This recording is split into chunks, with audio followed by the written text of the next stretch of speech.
হযরত মুহাম্মদ সাল্লাল্লাহু আলাইহি ওয়াসাল্লাম বলেছেন, কিয়ামত সংঘটিত হবে না সেই পর্যন্ত যে পর্যন্ত মুসলিমরা ইহুদিদের বিরুদ্ধে যুদ্ধ না করবে। উক্ত হাদিসে বলা হয়েছে, সেই যুদ্ধে প্রতিটা গাছ, পাথর, ছড় পদার্থ লুকিয়ে থাকা ইহুদিদের দেখিয়ে দিবে, কিন্তু একটি গাছ ব্যতিক্রম থাকবে। গারকাদ নামে সেই গাছটি ইহুদিদের গাছ নামেই পরিচিত। হযরত মুহাম্মদ সাল্লাল্লাহু আলাইহি ওয়াসাল্লাম এবং পবিত্র কোরআনকে না মানলেও ইহুদিরা যে এসব নিয়ে গবেষণা করে সেটা পরিষ্কার। সেই কারণেই ইহুদিরা এই গারকাদ গাছ লাগানো শুরু করেছে।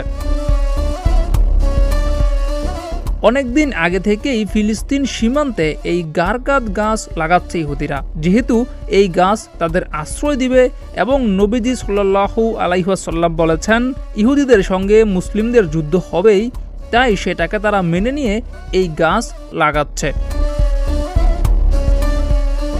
ইহুদিরা হচ্ছে অভিশপ্ত জাতি। এরা একমাত্র জাতি যারা আল্লাহকেই দোষারোপ করেছে। এছাড়া এই জাতি পৃথিবীর ইতিহাসে সবচেয়ে বেশি নবী রাসূলকে হত্যাও করেছে।